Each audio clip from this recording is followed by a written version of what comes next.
bom dia a todos. Há alguns nomes muito importantes quando se trata de refletir sobre o tema do tempo. O primeiro deles é Aristóteles. Aristóteles, além de ter sido um filósofo incrível, do ponto de vista histórico, que influencia todo o Ocidente, junto com seu mestre Platão, e antecedido por Sócrates, configura toda a filosofia ocidental. Aristóteles é um filósofo realista e ele era físico e era biólogo. Ele também deixou contribuições importantes e durante muitos séculos aplicadas, tanto no campo da biologia como no âmbito da física. Não podia deixar de ser um filósofo bastante realista. E Aristóteles, refletindo sobre o tempo, ele pensa que o tempo é um acidente em relação à noção de substância.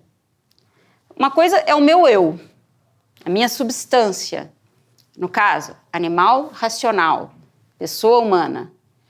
O tempo não é algo intrínseco ao meu ser, que determina a minha substância. É algo acidental, claro que influi no meu modo de ser. E como é que ele vai definir o tempo? O tempo é a medida do movimento, segundo um antes e um depois, de acordo com qualquer referência. Que é uma ideia lógica, de fato. O tempo é acidental, é extrínseco, é algo que me permite medir um determinado movimento. Então, vamos pensar, nós medimos anos, meses, dias, horas. O tempo permite medir, segundo um antes e um depois, segundo uma determinada referência, que no caso é o movimento dos astros, o movimento da Terra ao redor de si mesma, da Terra ao redor do Sol. Então, temos a medição do tempo, um movimento.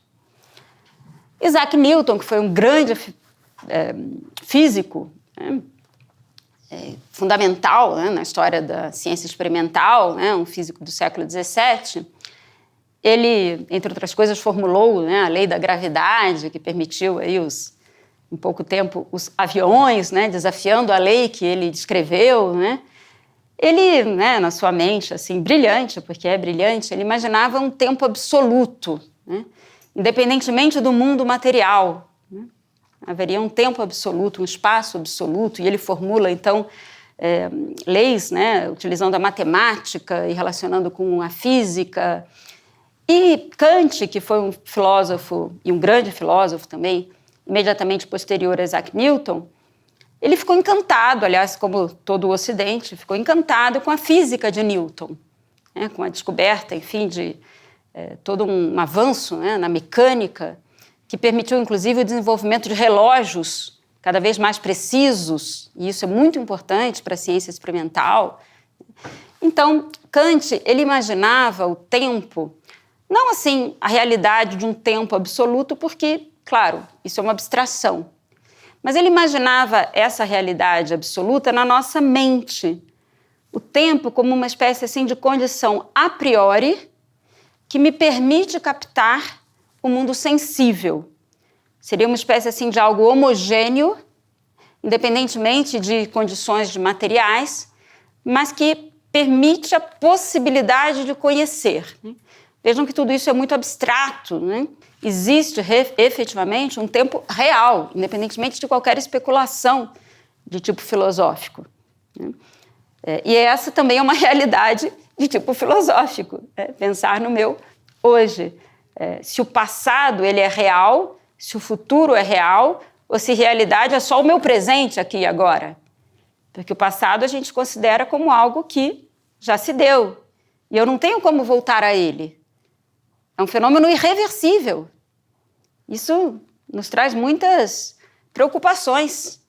Haja vista quantas mulheres tentam deter o passar do tempo, usando de todos os artifícios possíveis. Por quê? Porque ele digamos assim, não admite negociação. O tempo passa. E, ao mesmo tempo, a gente gostaria de, talvez, ter tomado decisões diferentes, feito uma trajetória diferente. E eu posso até imaginar o meu futuro, sonhar, ter uma visão. E, no entanto, o futuro não é real. O que eu tenho é aqui e agora, o presente. Podemos passar. Tempo no âmbito filosófico, aqui é interessante pensar na sensação subjetiva, porque ela também é real, como a gente dizia. Uma coisa são as medidas objetivas de tempo, que nos traz a ciência experimental, cada vez com maior nível de precisão. Essa divisão do do tempo em anos, dias, que se baseia, como a gente lembrou, nos movimentos da Terra ao redor de si mesma e ao redor do Sol, mas não podemos esquecer essa sensação subjetiva. Aliás, a minha mãe não é filósofa, mas é uma grande literata. E ela me ensinou uma coisa importante em relação ao tempo. Uma vez a gente estava em uma conversa de família, falando sobre, a gente tem a sensação que o tempo passa cada vez mais rápido, uma sensação subjetiva. E ela imediatamente falou, é lógico? Eu falei, como assim é lógico? E ela dizia, cada ano que passa é uma fração menor da duração da sua existência. Por exemplo, se eu tivesse 30 anos, quando eu fizer 31, um ano a mais vai ser 1/31 da minha vida. Portanto, em relação ao todo, realmente é menos. Se eu tiver 2 anos de idade, um ano é a metade da minha existência. Então, realmente, é bastante lógico, me parece, que a gente tem a sensação de que o tempo passa cada vez mais rápido. Embora, objetivamente falando, de uma maneira externa, cada ano tem exatamente a mesma duração. Então, de fato, existe uma percepção subjetiva do tempo e uma percepção objetiva. Aliás, na física clássica, o tempo seria uma variável independente das condições materiais. Isso funciona muito bem na física, mas não na realidade, porque, para nós, ele interfere em muitas condições materiais. Há um filósofo mais recente, vamos passar, por favor?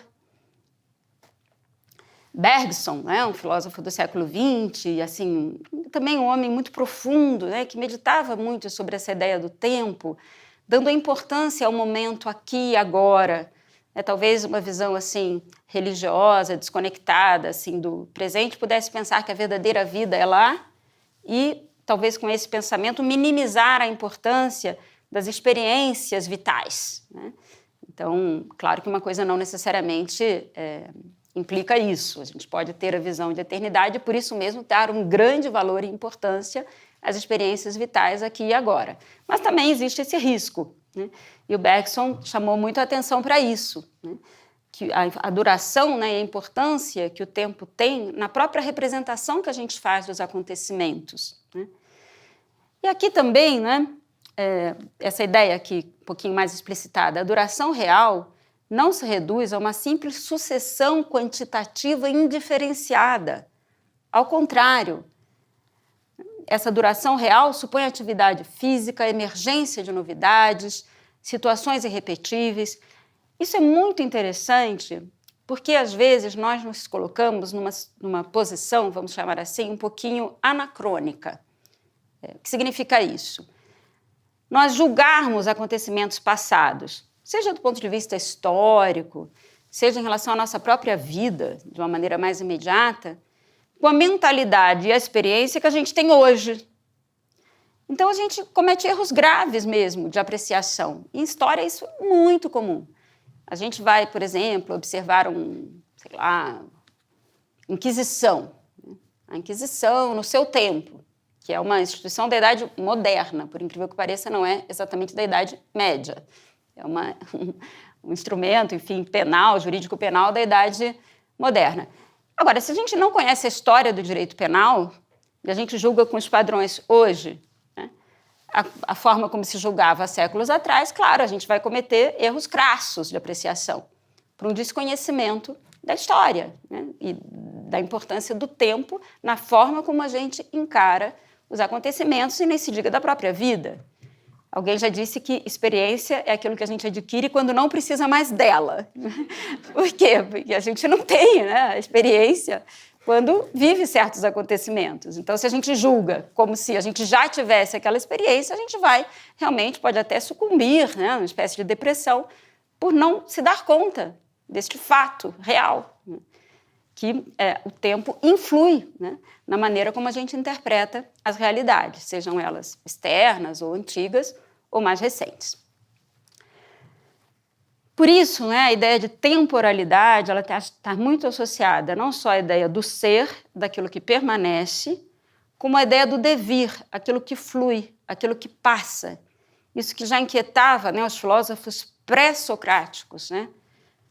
O devir, a eterna mudança, né, em confronto com a permanência. Nós vivemos essa realidade, esse entrelaçamento entre aquilo que nós somos, aquilo que nós viremos a ser, aquilo que nós já fomos, mas há muito que permanece. A nossa própria substância, a nossa própria essência permanece. Mas há uma temporalidade, há um devir e há essa constatação da irreversibilidade dos fenômenos reais. Isso nos assusta.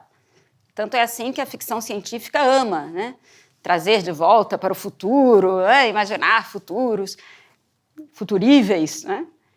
Mas o fato é que a gente está vivendo o momento agora, né? E ele é importante para determinar o nosso futuro, né? Há um cara que faz muito sucesso e já ganhou muito dinheiro dizendo coisas como essa. O passado já passou, o futuro ainda não veio, só o presente acontece agora. Né? Isso é uma fonte de autoajuda. E é, porque isso exige, né, um chamado e um comprometimento com a realidade. Nós não vivemos o passado na realidade. Claro que o passado influi no presente. Claro que o que a gente faz hoje pode influenciar, e de fato influi o que virá depois. Nós não estamos nos reinventando a cada 2 minutos. Né? É muito comum a gente ver essas propostas para as mulheres, né, com os seus 40, 50 anos. Você precisa se reinventar. Não é bem assim, porque a gente não parte do zero. Né? E também a gente tem que olhar sempre para a página 2. Né? Às vezes a gente fala para um jovem, você tem o desejo de tal coisa, transforme-se. Mas existe a página 3. Porque isso vai impactar também o futuro. Então, é muito interessante, né, perceber que existe uma diferença fundamental entre livre-arbítrio e liberdade. E a diferença entre liberdade e onipotência são coisas diferentes. Uma coisa é a minha pura capacidade de escolha, aqui e agora. Outra coisa é a minha capacidade de realizar certos atos. Isso é a liberdade. Eu, por exemplo, não tenho capacidade de executar uma linda peça ao piano. Mas basta você ir lá e tocar as teclas. Sim, eu tenho livre-arbítrio, eu posso ir lá e tocar alguma coisa. Mas fazer uma bela execução de piano exige uma liberdade que eu não tenho, a liberdade de quem domina a técnica, a arte. Isso é a liberdade, é uma capacidade. Há pessoas que têm livre-arbítrio, por exemplo, para usar ou não usar uma determinada droga. Mas não tem liberdade, ela não consegue não consumir. Então, são coisas diferentes. E ainda muito diferente é a onipotência, que é capaz de, do nada, fazer algo. Nós não temos essa capacidade, porque nós somos um ser histórico. Estamos no tempo. Então, o que eu posso fazer adiante depende das minhas condições de agora também. Então, eu não sou onipotente. Às vezes, a gente acha que a gente não tem liberdade. Não, liberdade a gente tem, em maior ou menor grau. Porque também ela pode se desenvolver ou pode se atrofiar. Mas liberdade podemos ter. Mas a onipotência não é um atributo humano, assim como a eternidade não é um atributo humano, são atributos divinos. Então isso é importante porque olhar para o nosso passado, projetar o nosso futuro, viver o nosso presente, nos dá o sentido da realidade e da maneira como nós queremos fazer a história da nossa vida, contar a nossa narrativa, orientar em que direção nós iremos. Há algumas decisões que são muito importantes, porque comprometem de alguma maneira mais decisiva as opções que nós teremos futuramente. Ou seja, a realidade do tempo. Temos que ter coragem para enfrentar, né, essa questão. O tempo real, né? Só o tempo presente existe realmente. Em nosso pensamento, podemos considerar o passado e o futuro, mas fora dele, do nosso pensamento, o que existe é o tempo presente. Né? Os acontecimentos passados têm repercussões no presente e os presentes têm futuro. Também isso é verdade. Mas o que existe agora, independentemente de toda consideração mental, é o presente com determinadas relações com os acontecimentos passados e futuros. Então, assumir, né, com coragem essa realidade, que nós podemos, através da nossa liberdade, configurar um futuro numa direção ou em outra. Né? E temos esse poder de vislumbrar, né, aquilo que nos espera. Por isso é tão interessante, as empresas fazem esse exercício, e eu penso que vale muito a pena a gente fazer também, né? Um exercício de planejamento estratégico, né? Então, existem lá, né, várias reuniões, enfim, diálogos para se chegar a uma visão. Como nós queremos projetar a nossa empresa nos próximos 5, 10 ou 80 anos. Né? A partir disso, a gente vai pensar, né, nos nossos objetivos de longo, médio, curto prazo. Depois vamos sempre ter em conta os nossos valores essenciais, aquilo do qual a gente não abre mão.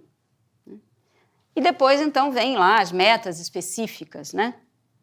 Visão, missão, né? A ideia de missão, para que eu existo, qual é a minha contribuição, qual é o meu legado que eu vou dar ao universo do mercado, ou, trazendo isso para a nossa existência, qual é a contribuição que eu quero deixar para o mundo, tendo em conta as minhas habilidades, as minhas aptidões, os meus valores. Cada um de nós é irrepetível, é único, temos consciência disso, da nossa individualidade, né? E, ao mesmo tempo, da nossa participação social, né? Somos um ser, né, como Aristóteles também dizia, social por excelência, por natureza. Ninguém veio ao mundo isoladamente. Né? Portanto, tudo isso nos faz de responsabilidade. Por quê? Porque eu posso, né, projetar, eu posso encontrar a minha missão, eu posso identificar os meus valores, eu posso traçar objetivos, traçar metas, e aí eu torno realidade aquilo que, eventualmente, eu entenda que convém ao meu desenvolvimento, aperfeiçoamento pessoal, profissional, humano, espiritual, todas as dimensões que integram a vida humana. Podemos passar? E aí chegamos já ao finalmente, né? A distinção entre a bússola e o relógio, identificar o que é importante e aquilo que é urgente, lidar com o processo natural de envelhecimento e ter em conta as idades da vida.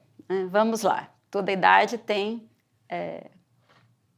os seus riscos e a sua oportunidade. Né? Então vamos pensar primeiro, por favor, volta. Primeira ideia, a bússola e o relógio. Então, a bússola é aquele instrumento que permite a orientação, norte, sul, leste, oeste. Se nós queremos atingir um determinado local, eu preciso ter a bússola, eu preciso ter a orientação. Então, nesse sentido, nós precisamos da nossa vida ter essa bússola, essa orientação, um pouco aquilo que a gente falava, o planejamento estratégico. Qual é a minha missão? Isso que me apresentam agora é compatível com a minha missão ou me distrai da minha missão? Se eu tenho uma bússola, se eu tenho uma orientação, se eu tenho aonde eu quero chegar, é mais fácil eu afastar aquilo que de fato não tem conexão com aquilo que efetivamente eu quero. E por isso, então, esse exercício de planejamento ele é importante para a gente otimizar o aproveitamento do nosso tempo, que, como dissemos, é irreversível. Então, primeira ideia, se eu tenho uma visão aonde eu quero chegar, uma clareza em relação à minha missão, se eu tenho, digamos, nítido no meu coração quais são os meus valores, e aí vai acontecendo um monte de coisa na vida da gente.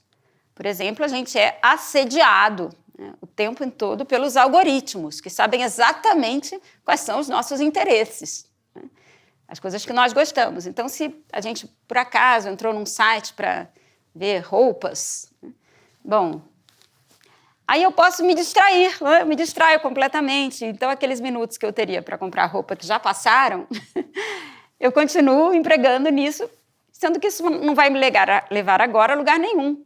Vai me distrair de outros objetivos que eu eventualmente tenha. Então, veja como é importante ter um certo domínio em relação aos objetivos. Estou dando um exemplo absolutamente banal, né? Mas é verdade. Há pessoas que têm essa clareza em relação ao que elas querem e sabem dizer não com muita facilidade. E há pessoas que virtualmente não conseguem se orientar, falta bússola. Falta a bússola. E parece que o tempo é digamos assim, um elemento inesgotável na natureza. É algo indiferenciado, como a gente dizia. Então, não influi. Porém, na verdade, ele, embora seja externo, ele influi. Porque a forma como eu utilizo o tempo aqui e agora impacta no meu próprio modo de ser. Então, vejam como é importante distinguir. Uma coisa é a bússola, a orientação, a ideia de missão, né, de valores, de orientação. Outra coisa é a agenda, o que eu tenho que fazer aqui e agora. O relógio, que todas nós precisamos. Né? Nós temos horários. Né? Nós vamos nos inscrever em um curso e qual é o horário? Tem lá umas tantas restrições. Né? Então, eu preciso me orientar também no dia a dia, eu preciso de uma agenda. Mas quando a gente não tem bússola, quando a gente não tem orientação, pode acontecer que a gente se perca nas urgências do dia a dia e despreze as coisas importantes. Vou dar um exemplo. Eu acredito que todas nós entendamos que é importante cuidar da saúde, alimentar-se regularmente, dormir as horas necessárias. É importante. Eventualmente fazer ou praticar algum exercício físico. Também acho importante, eventualmente, cultivar uma vida espiritual, ter os momentos de oração. Tudo isso é super importante. Mas sabe qual é o meu problema? O problema é que eu não tenho tempo.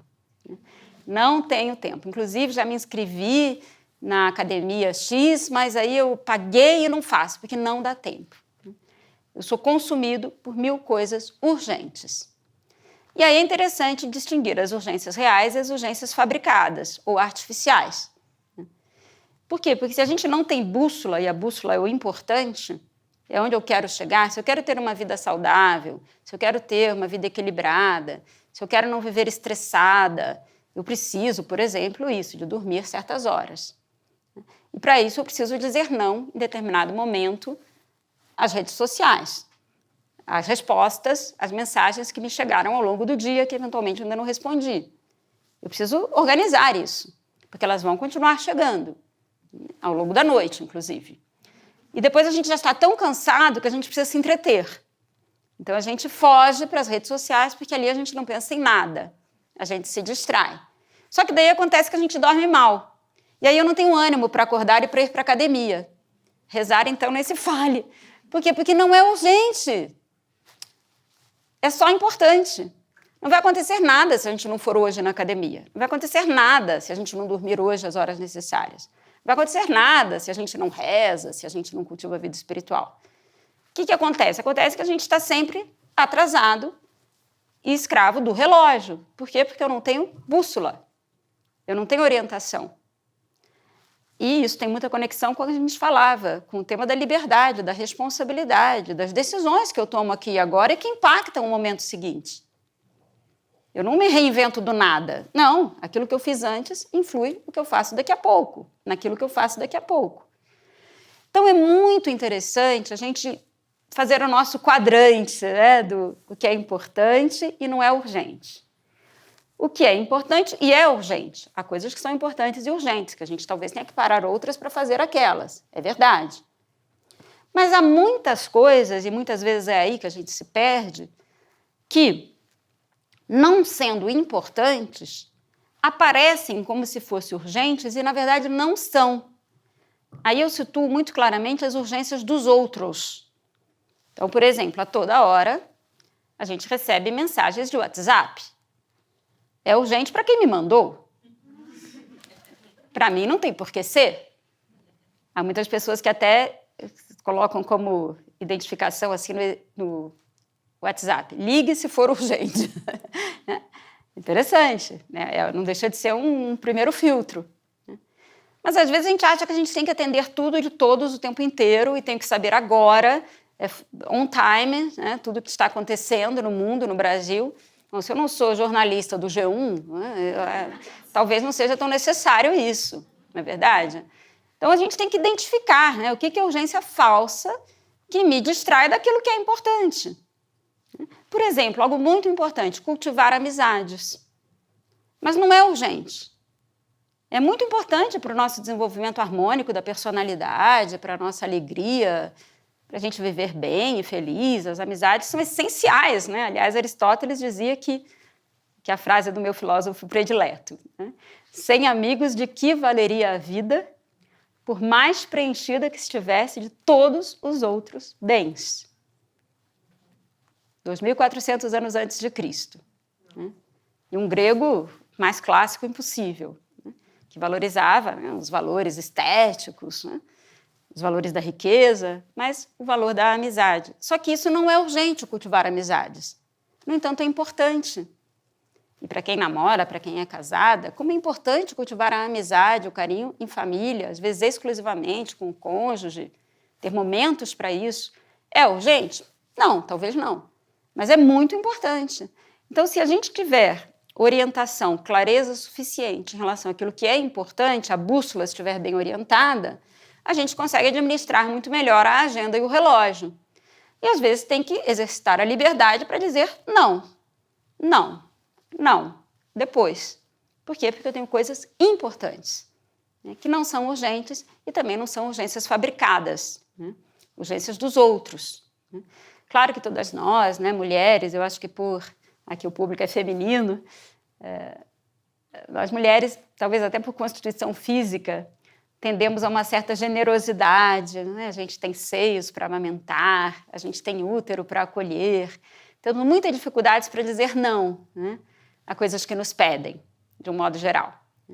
Mas precisa ter essa sabedoria de identificar aquilo em que é oportuno efetivamente desviar e ceder, né, e conceder, e aquilo que é melhor não, para que a gente possa estar melhor, mais equilibrada, né, cuidando das coisas importantes. E aí a gente faz melhor também depois aqueles serviços que sejam necessários, os atendimentos que sejam oportunos, né, as concessões que sejam cabíveis, né. Para isso é necessário essa sabedoria. Outro aspecto importantíssimo, aqui também me dirigindo de uma maneira muito particular às mulheres, embora isso também afete os homens naturalmente, e também de uma maneira importante, que é lidar com o processo natural de envelhecimento. Faz parte da natureza, o tempo é uma dimensão real. Então, claro, se o ideal de uma mulher de 50 é parecer uma mulher de 20, uma mulher de 20 não tem futuro. E não é assim, né? Existe uma riqueza própria e também um risco próprio de cada idade. Existe um processo, um desenvolvimento e um aperfeiçoamento que se dá. Né? Por quê? Porque a nossa vida é feita de ritmos, né? De processos. Né? Entender os ritmos, entender a nossa própria fisiologia, como isso é importante, né, na vida de uma mulher, conhecer, interpretar isto. O que isso está me dizendo? A própria natureza me ensina. Então, claro, por exemplo, né, uma pessoa na faixa dos 50 anos tem um risco. Ela pode se sentir desanimada, ela já não tem aquele relevo social que tinha quando tinha 30 ou 40 anos, ela pode se tornar um pouco até ranzinza em relação ao êxito e ao sucesso dos mais jovens, né? É um risco. Mas também pode ser uma oportunidade, né, de saber renunciar em determinados momentos a determinadas posições e oferecer uma experiência que pode ser muito salutar para quem está no seu auge, dos seus 30 ou 40 anos, e pode ser uma pessoa que faça toda a diferença, né, para a própria sociedade, para o seu progresso, né, pessoas amadurecidas, efetivamente, mulheres amadurecidas, como faz diferença. Mas é preciso admitir, né, que o tempo passa, né? Isso não necessariamente nos torna obsoletos, antiquados, descartáveis, muito pelo contrário, né?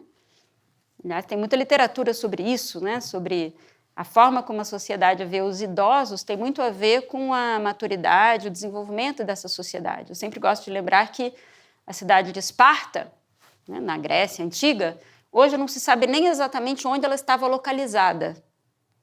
E era, né, digamos assim, o protótipo da ênfase nos aspectos meramente físicos, materiais, das pessoas bem-nascidas, saradas, os atletas, né, os idosos, os deficientes eram desprezados. Se perdeu Esparta. Em compensação, Atenas, né, muito próxima, influencia hoje todo o Ocidente com a sua arte, com a sua filosofia, com a sua arquitetura, enfim, todos os valores, né, estéticos e éticos e filosóficos estão aí presentes no Ocidente, né? Por quê? Porque ela valorizava a pessoa, né? Então é diferente, né, a filosofia, né, da tríade, né, Sócrates, Platão e Aristóteles marcou profundamente, ainda marca toda a cultura ocidental. Portanto, lidar com o processo natural de envelhecimento, conhecer as idades da vida com os seus riscos e as suas oportunidades, né? É muito bonito, né, a gente conviver, e eu tenho essa felicidade, conviver com pessoas idosas e amadurecidas e que tornam a vida muito mais grata, né? Até eu vou dar aqui um testemunho pessoal. Meu pai faleceu no ano passado com 92 anos, né?